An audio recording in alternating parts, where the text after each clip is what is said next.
จนสิหายเบิ่งเพิ่นแล้วก็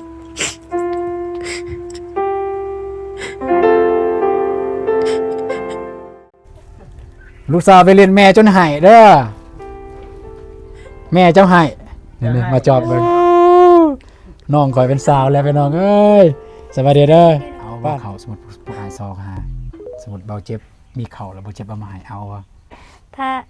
นาบ้าเจ็บมีอยู่บ่บางทีบ่มีก็ว่าเป็นหยัง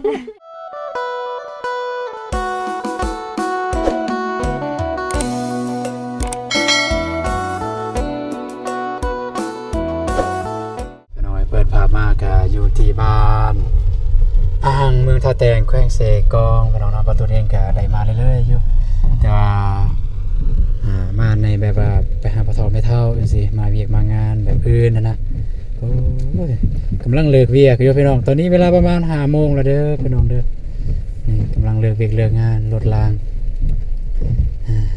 นี่บ่แม่นเท่าหุบยุบหุบหุบบ่นี่เท่าหุบบ่นี่เอากราบทักทายสบายดีแล้วก็สวัสดีพ่อแม่พี่น้องหมดสุขสุขคนยินดีต้อนรับสู่อาตูนแนลเส้นเก่าเส้นเคยเด้อพี่น้องเด้อโดยก็คือเก่าพี่น้องใน1 วันมื้อนี้ก็อยู่นำกันกับบ่าวเจ็บพี่น้องเนาะพอดีเดินทางมาแต่บ้านเบาเตียงบ่แม่นแต่ส่วนเบาเตียงแล้วก็แต่บ้านน้องนูเด้อพี่น้องเด้อพอดีไปเยี่ยมไปยามน้องนูเพิ่นแล้วก็น้องนูเพิ่นก็ใจดีให้เบาเจ็บเบาตูนถ้ากินข้าวกินน้ำเพิ่นก็แต่งผ้าขาวแซ่บๆพี่น้องกินตำบักหุ่งกับปิ้งไก่พี่น้องเลยกับน้องนูเพิ่นพอดีแล้วกินข้าวก็ออกมานี่เลยพี่น้องตามประเจ็บกับประตูนก็ได้ใส่เวลาในการเดินทางก็อยากโดนแดดเพราะว่ายามฝนตกจังซี่ก็การขับขี่ต้องมาก่อนพี่น้องความปลอดภัยนั่นแหละต้องมาก่อนก็คืออย่างที่เห็นในข่าวก็โอ้จากผู้นี้เกิดผู้นั้นเกิดโอ้เป็นตาญาณนี่พี่น้องบ่เรื่องรถเรื่องลางเรียกว่าเจ็บเพิ่นก็แคบก็ค่อยแต่ฝนซ่าๆบ่สุดเลยครับฮะนี่เป็นเอาไว้แล้วก็สำหรับคลิปนี้บ่ตูนก็ส่วนบ่เจ็บไปเยี่ยมไปยามน้องผู้นึงพี่น้องที่ FC หลายๆคนถามหาที่บ่ตูนเข้าไปเห็นในคอมเมนต์ก็เกือบทุกทีมงานเฮาเกือบทุกคนเลย FC ถามหาอาจจะบ่หลายก็น้อยเนาะFC ถามหานั่นก็คือน้องกระเดยพี่น้องเลยถามหาน้องกระเดยว่าเป็นยังคือบ่ไปอัปเดตน้องกระเดยให้เบิ่งแน่ว่าซั่นโดนแล้วบ่ได้เห็นน้องเพิ่นว่าชีวิตการเป็นอยู่เป็นจังไดแล้วก็เว้าเรื่องเพราะว่าน้องเพิ่นก็กำลังขึ้นเป็นสาวเด้เว้าเรื่องการเจริญเติบโตเนี่ยน้อยหลายซำใดแล้วสิจะเห็นที่จริงบ่ตูนก็เฮาอยู่ใกล้ๆบ้านก็บ่ค่อยเห็นได้น้องกระเดยเพิ่นเพราะว่าอยู่คนละบ้านแน่แล้วก็ที่จริงน้องเพิ่นก็ไปเฮ็ดเวียกเฮ็ดงานแต่ว่าเทื่อนึงบ่ตูนเห็นต้องไปสวนเพิ่นรับจ้างนำบริษัทเวียดแต่บ่ตูนบ่ได้ถ่ายเพราะว่ารบกวนน้องเพิ่นเฮ็ดเวียกอีต้นเพราะว่าเว้าเรื่องบริษัทเวียดเนี่ยเขามีเจ้านายอยู่หั่นเด้มีผู้คุมงานน่ะจะเว้าให้เฮาได้เว้าให้เฮายังว่าใครแน่อยู่แต่เว้าให้น้องเพิ่นฮัดอีต้นก็เลยบ่ได้ถ่ายมีแต่ทักถามซื่อๆว่ามาเฮ็ดหยังเพิ่นว่ามารับจ้างเสียหญ้ารับจ้างนำเวียดเพิ่นโอเคไปพี่น้องตอนนี้กำลังเข้าไปหาน้องกระเดยบ่ฮู้ว่าน้องเพิ่นอยู่เฮือนหรือบ่พี่น้องถ้าน้องเพิ่นบ่อยู่ก็คือได้กลับคืนเนาะไปหาน้องบองต่อกันสมัยตะกี้แม่นตะกี้นี่น้องกระเดยว่าอยู่ไปหาน้องบองเพิ่งแล้วเนี่ยน้องก็สิบ่อยู่เฮือนติโอ้เรือนเฮ็ดใหม่บ่นี่แม่นั่นนี่เฮือนเฮ็ดใหม่เฮือนก่อมาละมั้งแต่ว่าประตูห้องครัวเปิดเอ้าน้องบ่มาก็ให้พ่อแม่มาซะเนาะจึงบ่เสียเที่ยวเฮามาบ่ได้เลยบ่ได้ก็จอดอยู่นี่แหละก็สิบ่มีรถผ่านดอกซั่นนี่จ้ะนี่รถเบอร์7เข้าบ่ได้พี่น้องเอ้ยเฮ็ดจังได๋บาดนี่ได้บ่แล้วบ่ตูนลงก่อนบ่บ่ตูนลงไปเบิ่งก่อนบ่โอเคเดี๋ยวบ่ตูนลงไปเบิ่งก่อนฝนตกซั่นพี่น้องเอ้ย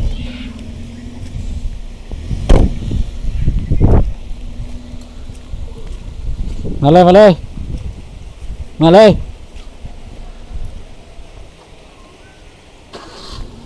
มาซื้อนี่เลยนี่มานี่แล้วก็มานี่มาเลยโอเคมาแล้วก็มาเลยแล้วก็อวยมา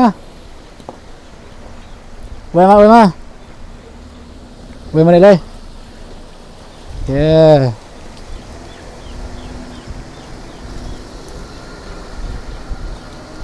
มีหินหลายพี่น้องอยู่กับน้องก็เลยย่านรถเข้าบ่ได้แต่ว่าก็เข้าได้เฉยลงมาพอดีแม่ก็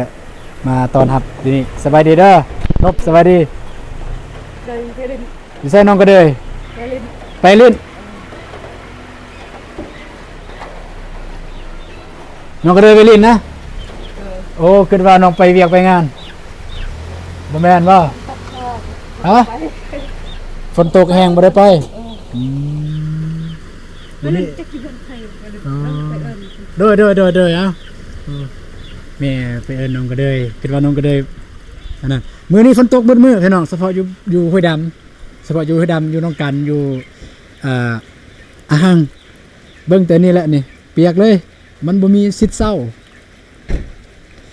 แต่ว่าไปส่วนบ่อเตียงก็ตกอยู่แต่ว่าตกบ่หลายโอ้มีโทดินนี่เด้อน้องก็เลยนี่เรือนซานบ้าน2ของน้องเพิ่นพี่น้องเนาะก็จะประมาณนี้เด้อนี่แหละประมาณนี้เพื่อนน้องก็เลย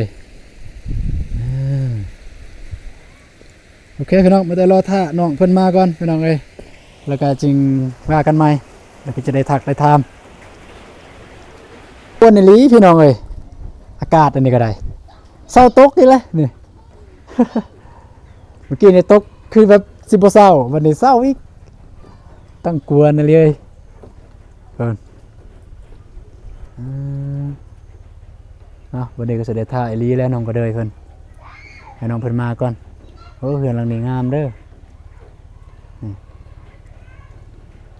ไปแม่เพิ่นมาแล้วเพิ่นเอ้ยแม่ไปหาน้องก็เลยเพิ่นว่าบ่เห็นโยยก็ได้บ่ส่วนยังไงส่วนเวินส่วนหนอน้องก็เลยไปสวนพี่น้องไปสวนหมูจักไปเฮ็ดหยังไปหาขุดจิหลอบ่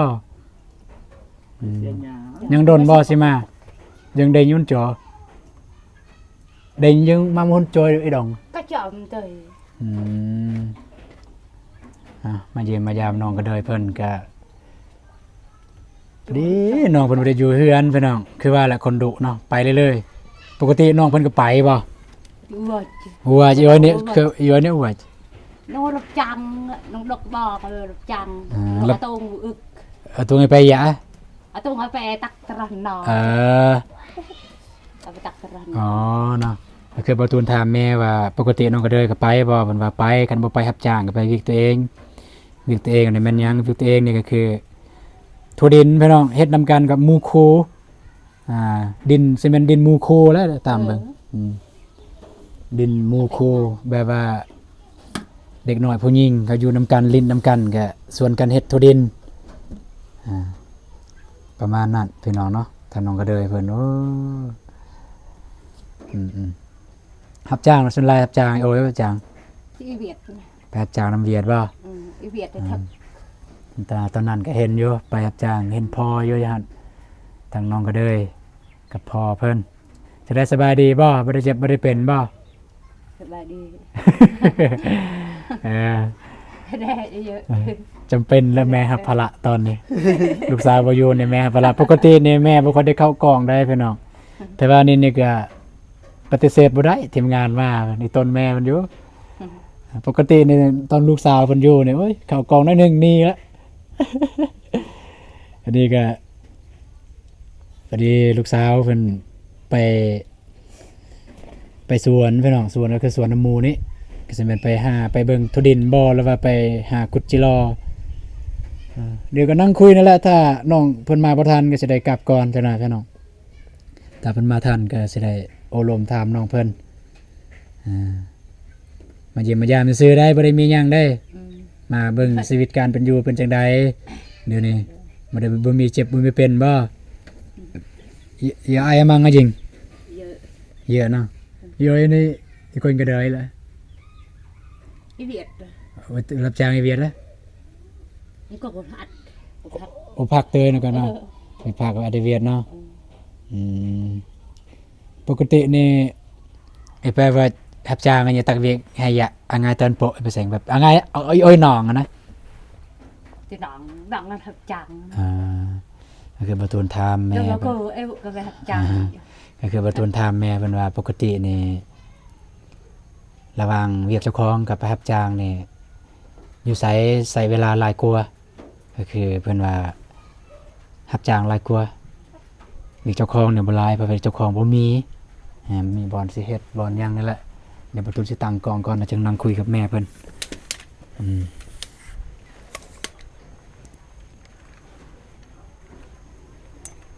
ไปได้ฝนตกถ้าขี่รถจักรนี่แล้วพี่น้องเปียกดีแล้วขี่นำบ่เจ็บเพิ่นน้องก็เลยบ่มาพี่น้องเอ้ย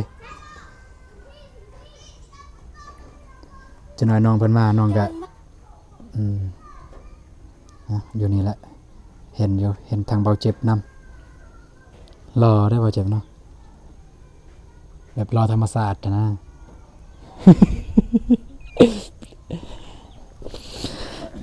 เอาได้นั่งเว้านั่งวาจังซี่แหละน้องก็ได้เพิ่นบ่อยู่ก็นั่งคุยกับแม่เพิ่นเป็นเอาไงลืม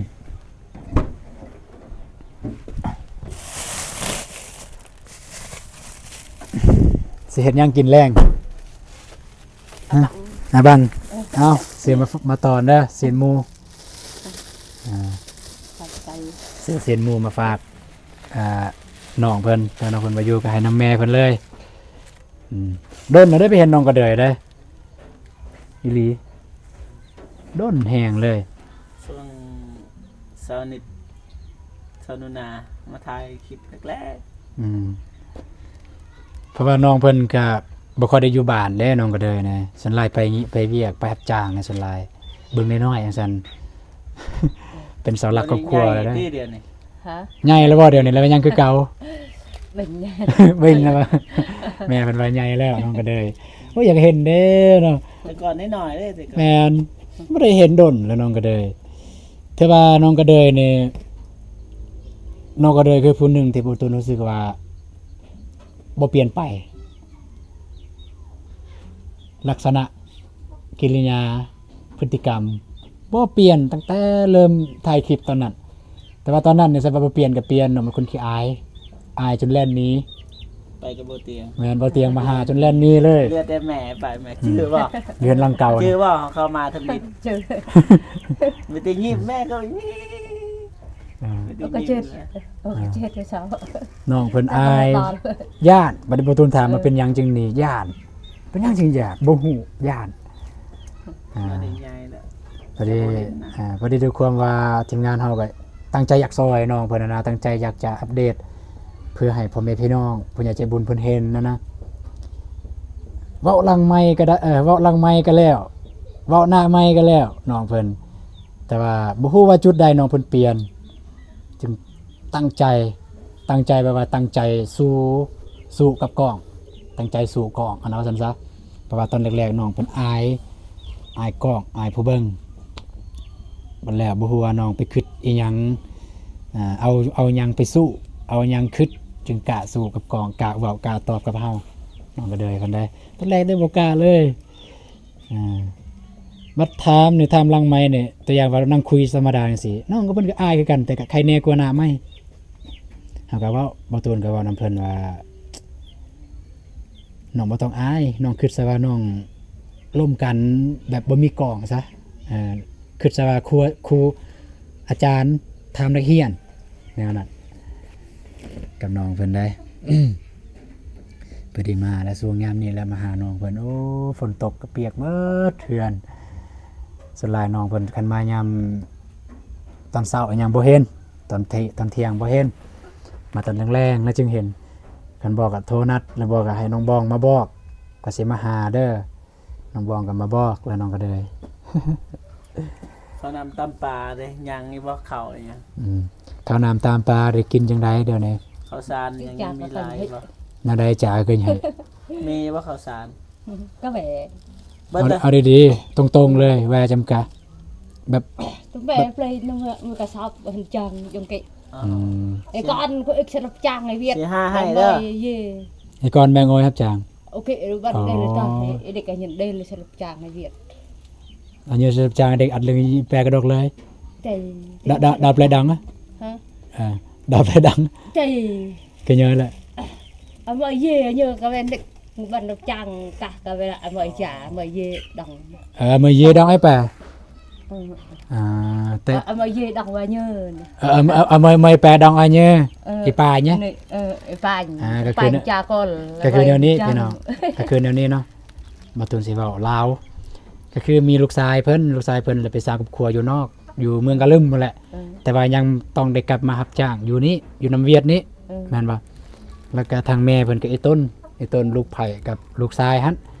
บ่มีข้าวสิกินก็เลยได้ซื้อสอบหนึงแล้วก็แบ่งกันกับลูกชายหั่นกับลูกชายกับลูกไผ่ได้แบ่งกันก็เลยว่าค่อนข้างว่าบ่อยากพอแน่จักหน่อยเพราะว่ากินหลายคนเด้อ เพราะว่า นั่นแหละบ่เจ็บบ่ใช่ว่ายังบ่กิน เพิ่นบ่ทันได้เวียกตอนนั้นก็เลยแบ่งเขาบ่ทันมีเงินว่าซั่นซะ น่าจะแม่นละ เพิ่นเว้าอังกฤษ เออ แต่เจ้าแปลว่าคือจริง แม่นบ่ตุนลืมแปลเพิ่นมาใหม่ๆพี่น้องแล้วเพิ่นยังบ่ทันได้เวียกคือแบบเวียกอาจจะได้แต่เงินบ่ทันได้นะความหมายเงินบ่ทันได้แล้วก็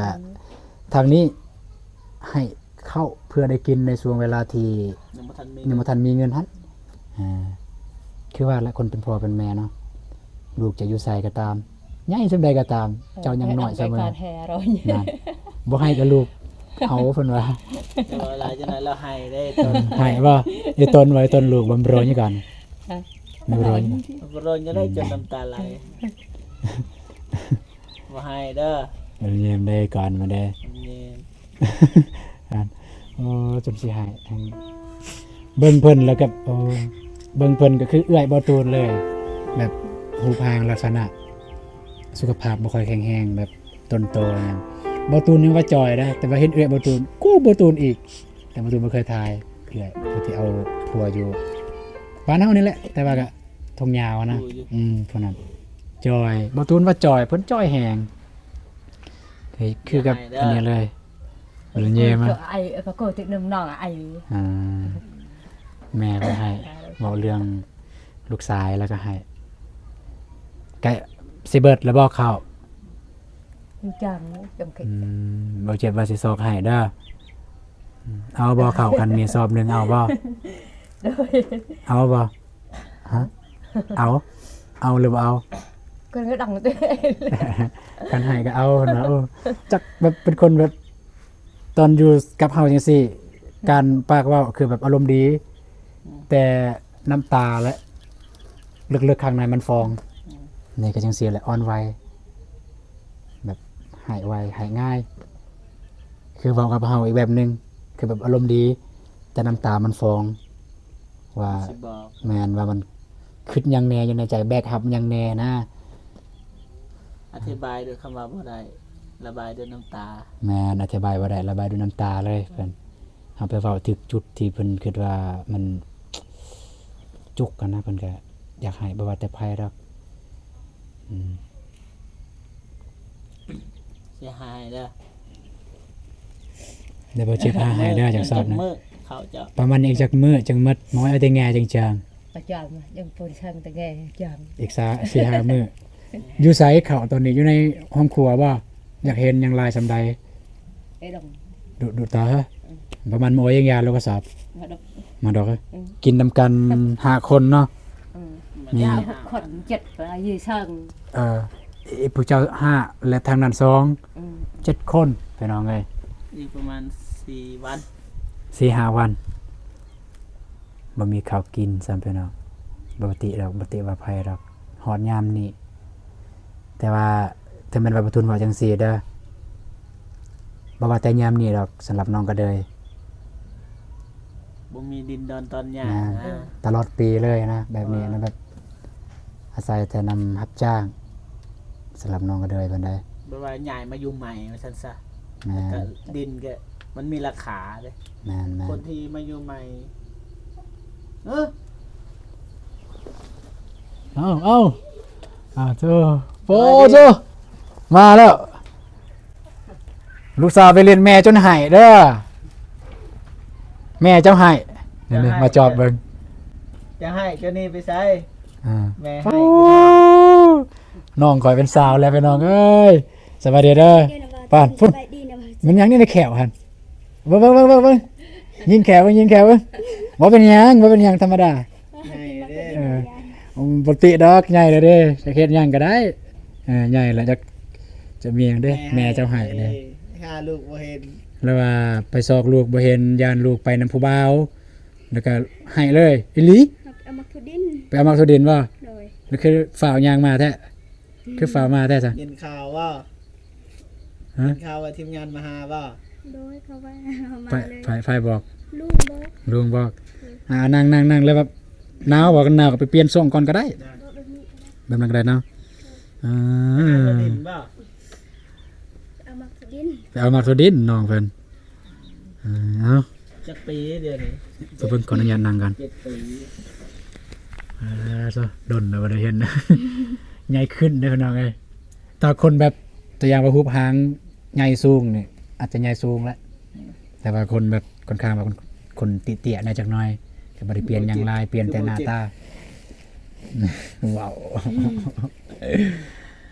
เป็นได้สบายดีบ่ แม่ให้ โดยสบายดี ถามมึงถามแม่มึง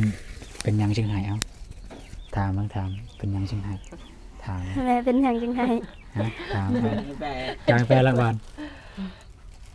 Ye punya perang terbang deh. เป็นว่าหยัง ให้อีต้นมีชีวิตเพิ่นว่า ประมง ประม่วงกับชีวิตนั่นแหละประม่วงภาษา คือประม่วงในภาษาบ้านเฮาในยประม่วงในคันแปลลาวเนี่ยมันชีวิตก็คือชีวิตนี่แหละชีวิตของคนเฮานั่นแหละตัวอย่างก็สิว่าอ้ายประม่วงกูชีวิตคอยนั่นน่ะได้หลายบ่เฮ็ดมึกถั่วดิน บ่ เฮ็ดน้ำหมูบ่ โดย ได้ยินแม่ว่าเฮ็ดน้ำหมูได้ขายเทื่อละ แค่เดียว จักสักแสนจักล้าน 4แสน 4แสนเฮ็ดจักคน 4 คน คนละแสน คนละแสนอีหลีได้แม่ให้มันก็ได้ให้จนแบบโอ้น้ำตาอาบแก้มเลย โดย แบบไปสอกน้องแล้วบ่เห็นไปสอกน้องบ่เห็นแล้วให้เลย เอาไปใช้ เสียดายคือเบิ่งพวกอายจังซั่นฮะฮะ เท่าไหรเห็ด เป็นหยังก็เบิ่งพวกอายจังซั่นนะเบิ่งก็แบบพวกอายเฮ็ดผิดนี่แหละ บ่แม่ เป็นห บ่ ยัง เคยเห็นกัน บ่เคยเห็น โดย บ่ค่อยได้มีเวลาได้มาเด้เอ้าจุดประสงค์ที่อายมามื้อนี้ก็คืออายเองก็โดนอะไรบ่ได้มาหาแล้วก็ FC หลายๆคนเรียกร้องให้มาหาแน่น้องก็เด้ยมีหยังอยากจะบอกกับ FC บ่มีหยังอยากจะบอกกับ FC แล้วก็รู้สึกแนวใดอะนะเอาเว้าเบิ่งเราก็ตามน้องรู้สึกเลยเว้าเบิ่ง โดยก็ ก็รู้สึกนอด FC รู้สึกยังไง ใจ FC ที่ บ่ลืมกัน สไตล์ฮิปฮอปแล้วนะกับใจ FC ที่บ่ลืมกัน อย่าให้เด้อเว้า นี่แม่จนไปแล้วแม่ฮันแม่ให้ดีแล้วไปจะได้สูงในประเทศจังไปยังแน่เฮ็ดหยังแน่สูงนี่ ถ้าบ่ปลูกมักทุดินเฮาก็ไปรับจ้างเวียก แบบจานเวียดบ่ โดย ก็อย่างที่บ่ตูนบอกกันเลยมื้อนั้นบ่ตูนเห็นอยู่น้องก็เลยสิถ่ายคลิปเลยแต่ว่าเข้าใจเพราะว่าน้องเพิ่นเฮ็ดนำบริษัทเวียดแล้วก็ค่อนข้างว่ามีเจ้านายนะมีผู้เบิ่งนะมีผู้คุมคันเฮาไปถ่ายไปรบกวนน้องบ่ได้เฮ็ดเวียกแล้วก็ผู้ที่เสียเวียกนี่มันเจ้าของเวียกนั้นเขาสิหายน้องเพิ่นก็เลยบ่ได้ถ่ายก็เลยขี่รถกายไปเลย เวียดบ่ให้ถ่ายเด้ นั่นแหละเป็นใบถ่ายเพราะว่าเวลาเวียกเด้คันมันเป็นเวลาเวียกก็มันอยู่ภายในมันเป็นสิทธิ์ของเพิ่นพี่น้องมันเป็นสิทธิส่วนบุคคลแม่นบ่เพิ่นว่าจังซั่น สิแล้วบอนทุดิน ยังส่ง ยังหลาย ประมณยังส่งมือ ยังส่งแม่ โดยบ่หลาย ดีแล้วหาเงิน แบบจางน้ำเวียดก็ได้อยู่บ่มือเท่าใดเพิ่นให้ มือละแสนสี่เวียด แสนสี่ เข็มใหญ่นี่แสนสี่เข็มน้อยแสนห้า อ้าวมีเข็มน้อยเข็มใหญ่บ่อ โดย ยู่ไสเข็มใหญ่เข็มน้อยเข็มน้อยอยู่ไส เข็มใหญ่อยู่นี่แต่เข็ม เข็มน้อยอยู่ไทยแลนด์นั่นเด้ โอ้เข็มน้อยอยู่เบื้องฝุ่น โดย ที่แนมเห็นอยู่ฝากเบื้องฝุ่นบ่เจ็บเห็นบ่ คู่อยู่เคยไป โอ้ฝากเบื้องฝุ่นตะกี้บริษัทไทยอยู่หั่นแต่บริษัทไทยเพิ่นทอนโตประเดบริษัทเวียดเข้ามาลงทุนแทน เราเคยขึ้นอยู่ที่สูงเลยอยู่เลย สูงอยู่ สูงก็น้ อืม ำไป โอเคบัดนี้ก็ถามแม่แล้วสิถามลูกสาวตรงกันบ่เนาะสิถามเรื่องเขาเพราะว่าถามเรื่องเขาเมื่อกี้แม่น้องหายเลยถามแม่น้องว่า จะได้เรื่องข้าวน้ำตามป่าอาหารก็พอมีอยู่บ่เพิ่นตอบบ่ออกเลยว่าบ่ออกเลยเพิ่นหายเลยเพิ่นว่ามีเพิ่นก็บ่ได้ตัวเนาะมีแต่บ่หลายเพิ่นว่า น้องว่าแม่นบ่กับแม่เว้าเลยแม่ตัว น้องว่าแม่นยังคงบอกว่าเฮาแบ่งให้อายเฮานํ อ๋อแบ่งให้อายนํ โดยแนวอายกันลงมาแต่ว่าพุ่นลงมารับจ้างแต่บ่ทันซื้อข้าวบ่นำบ่มีเงินเด้ผู้เพิ่นบ่ทันเฮ็ดเวียกเขาก็เลยแบ่งให้ เอาบ่เข้าสมมุติผู้อายซอกหาสมมุติเบาเจ็บมีเข้าแล้วบ่เจ็บเอามาให้เอาบ่หรือว่าบ่เอาหรือว่าจังซี่บ่เอาว่าแนวใดฮะ ถ้านาบ่าวเจ็บมีอยู่บ่บางทีบ่มีก็ว่าเป็นหยัง เมื่อกันเด้อเมื่อกันเด้อเห็นป่ะน้ำเมื่อกันเด้อ คือจังว่าอะไรพี่น้องเลยตอนนี้ให้พี่น้องให้พ่อแม่พี่น้องสังเกตน้องก็เลยเปลี่ยนไปบอนใดสำหรับเบาตูนเนี่ยสำหรับเบาตูนน้องสิเปลี่ยนไปทางนอกน้องสิเปลี่ยนไปในอะไรก็ตามแต่ขอแต่พฤติกรรมข้างในจิตใจยังคือเก่าแม่นยังคือเก่าสำหรับเบาตูนข้างนอกเปลี่ยนเนี่ยมันเรื่องธรรมดาเนาะแต่ว่าทางการแต่งตัวแม่นคนกำลังขึ้นสาวเด้ ใช่อยากงามอยากสวยบางทีแล้ว สมมุติน้องบ่แต่งตัวโอ้น้องก็เด้ยคุณนี่ใหญ่แล้วเด้อบ่แต่งตัวแต่อย่าง คุณนี่เป็นสาวแล้วบ่แต่งตัวบ่สิเว้านะก็ธรรมดาแต่งตัวบ่ว่าหยังหรอกคิดว่าคิดว่าสิบ่ได้พอน้องเด้มานี่เพราะว่าแม่ว่าไปสวนก็เลยบอกกับเบาเจ็บว่าเอ้านั่งคุยกับแม่นี่ซะก็คุยแล้วว่าสิเมื่อพอดีน้องแลนมาแล้วก็อีกเรื่องนึงที่บ่ตุนอยากเว้าน้องก็เด้อสิ่งที่บ่เคยเปลี่ยนคือคำสอนที่ทีมงานเขาเคยสอนน้องสอนแบบใดคือบอกเรื่องมารยาทเวลาพบผู้ใดพอผู้ใดคนรู้จักคนสนิทคนฮักแพงคนที่เรานับถือต้องนบมือสบายดี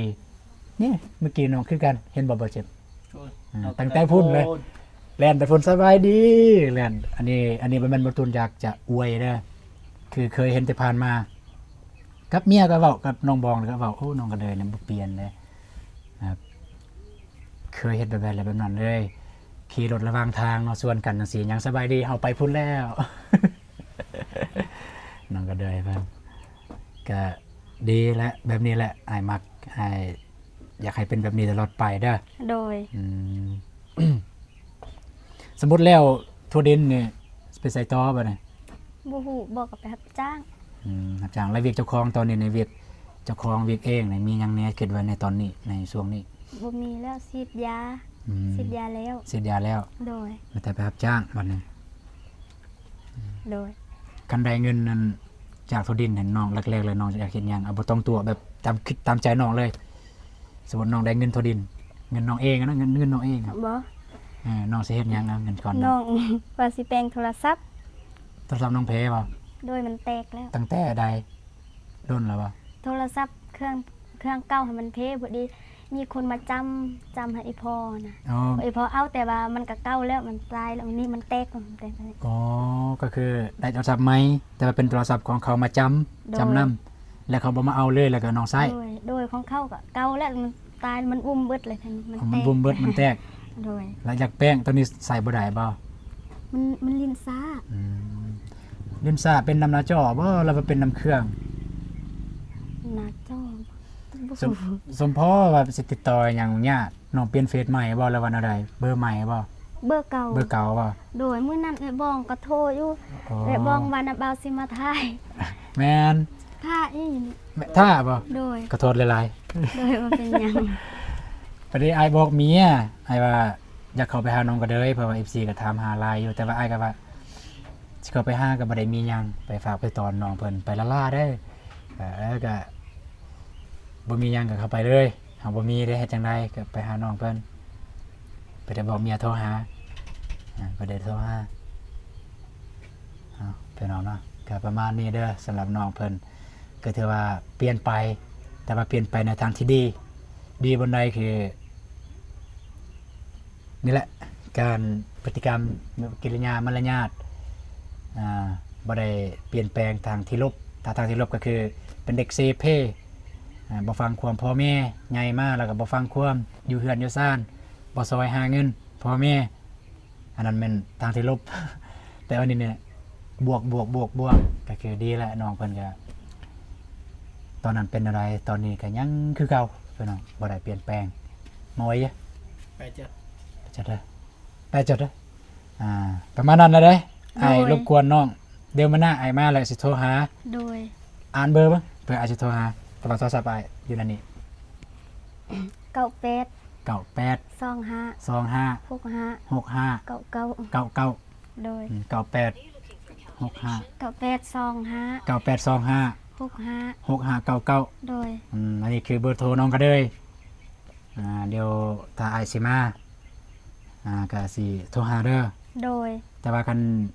จะซีและซิมาก็ตอนแรงๆกันจะโทรไต้เว้นก็ไอ้ต้นน้องขาดเวียกขาดงานคือจังน้องว่าน้องท่าอ้ายนั่นแหละไอ้ต้นแล้วน้องเป็นขาดเวียกขาดงาน น้องทหารตอนเล้ง ตอนแรงวะ โดนแล้วแต่บ้องเพิ่นโทรตอนเล้งบ่เพิ่นโทรตอนเล้งน้องเห็นอยู่นำเอาขับรถถือมักตุดินสารมักตุดินโดย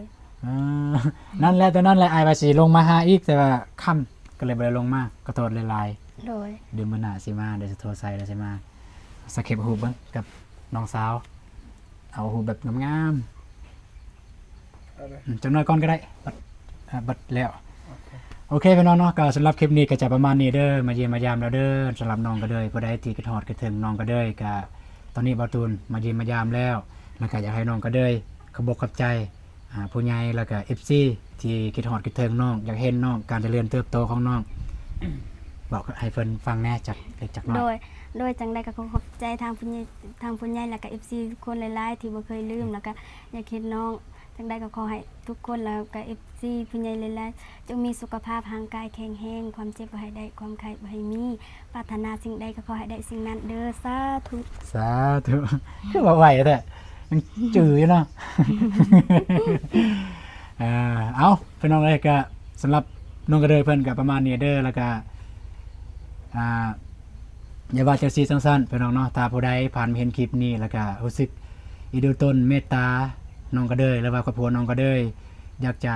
ซื้อข้าวให้น้องเพิ่นทางทีมงานเฮาก็พร้อมที่จะเป็นสะพานบุญให้บ่ว่าแต่เบาเจ็บเบาตูนเบาอนุ่งแล้วก็เบิดทุกคนทางเบาโกก็พร้อมที่จะเป็นสะพานบุญให้พ่อแม่พี่น้องให้พี่น้องเนาะจะติดต่อหาใครก็ได้พี่น้องไปพี่น้องเจอกันในคลิปต่อไปสำหรับคลิปนี้ขอตัวลาไปก่อนสบายดีเด้อพี่น้องไป